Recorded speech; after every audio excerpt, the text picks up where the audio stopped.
Servus zusammen, heute geht es um das Thema Backflip und zwar möchte ich euch ein paar Tipps und Tricks erklären, wie ich mich an die Sache herangewagt habe.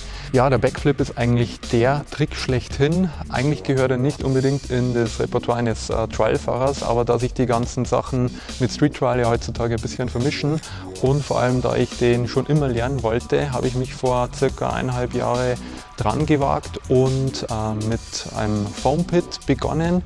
Und das Problem war, dass das bei uns in der Nähe nirgends Schnitzelgrube bzw. Foam Pit gegeben hat und deswegen habe ich mir so ein Ding selber gebaut. Und speziell wollte ich den Mini-Backflip lernen, weil mich der einfach gereizt hat. Ja, das ist, ich finde es einfach spektakulär, den über eine kleine Rampe zu machen und wie ich mich da rangewagt habe, zeige ich euch. Eine Sache vorweg, ihr macht das Ganze auf eigenes Risiko. Ich kann euch lediglich ein paar Tipps und Tricks geben, allerdings ist es keine professionelle oder pädagogische Anleitung. Der Backflip bringt einige Risiken mit, aber wenn man sich Schritt für Schritt heranwagt, ist die Sache auf jeden Fall möglich. Ja, wenn ihr den Backflip lernen wollt, dann funktioniert das natürlich am besten in einer Schnitzelgrube bzw. in einem Foam Pit. Schaut euch einfach mal um, wo es so etwas in eurer Umgebung gibt. Hier kann man sich super an die Sache herantasten und das dann Schritt für Schritt abbauen, bis man den später dann ohne Sicherung springt. Wenn ihr mit dem Flip beginnt, solltet ihr euer Bike natürlich gut unter Kontrolle haben und auch schon Erfahrungen mit Rampen haben. Wichtig ist, dass man die Rampe ja auch ein bisschen ihr spürt, das heißt, wo ist der Absprung, wie schnell muss ich auf die Rampe zufahren und so weiter. Und beim Backflip selber tastet man sich so vor, dass man die ersten Male eher hecklastig in die Grube springt, beziehungsweise so habe ich gemacht, ja, und sich immer weiter nach hinten vorarbeitet. Das heißt, zuerst landet man am Hinterrad und neigt sich immer mehr zurück, bis man mal auf dem Rücken landet. Und wenn dann der Punkt erreicht ist, dass man mal auf dem Nacken landet oder in dem Bereich, dann müsst ihr einfach nach ein bisschen höher springen und die Rotation nach ein bisschen schneller machen. Um bei den ersten Sprüngen überhaupt eine Rückenlage zu bekommen, hat es mir geholfen, Blickrichtung zur Decke zu haben, bzw. den Kopf etwas in den Nacken zu nehmen. Wenn ihr dann irgendwann mal eine gewisse Drehung drin habt, werdet ihr merken, dass das Rad eigentlich immer von euch weg will. Ja, das ist durch die Rotation einfach bedingt. Wichtig ist, lasst das Rad nie aus, beziehungsweise mir ist es so gegangen, dass ich mich sicherer gefühlt habe, wenn ich das immer festgehalten habe, weil es passieren kann, dass man das mal in der Situation auslässt, dass es dann einen auf den rauffallen kann und deswegen am besten immer mitnehmen.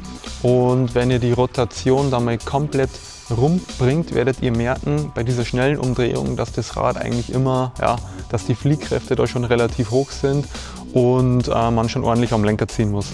Beim Absprung nehmt ihr den Kopf in den Nacken und zieht das Bike an euch ran. Und irgendwann kommt dann der Punkt, wo ihr die Rotation über dem Kopf weiterführen müsst und das ist eigentlich ja, das hauptsächliche Problem bzw. das hauptsächliche Kopfsache. Ihr müsst hierbei einfach noch ein bisschen schneller drehen.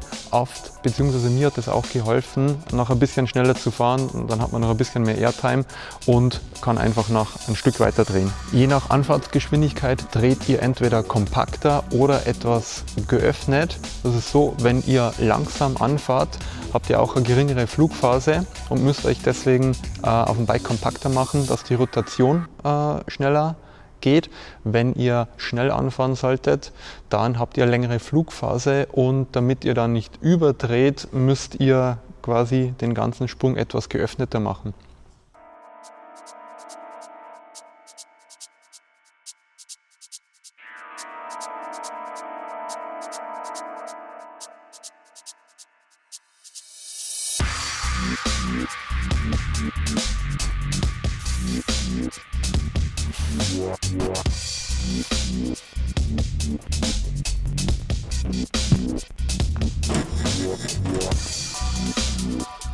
Ja, so schaut die ganze Sache jetzt aus. Wir haben jetzt hier unsere Rampe und die habe ich noch ein bisschen gegen Verrutschen gesichert mit 2 Matten und hier 2 Weichbodenmatten.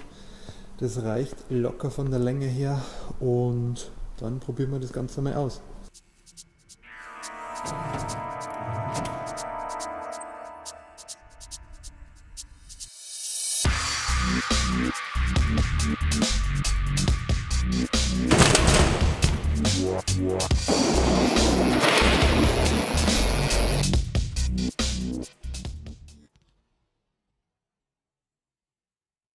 Wenn ihr euch im Foam Pit und zum Beispiel auch auf den Weichbodenmatten dann irgendwann wohlfühlt, dann könnt ihr den Flip das erste Mal zum Beispiel auch in die Wiese probieren oder auf Humus, einfach auf einen weichen Untergrund, damit ihr noch ein bisschen Sicherheit habt.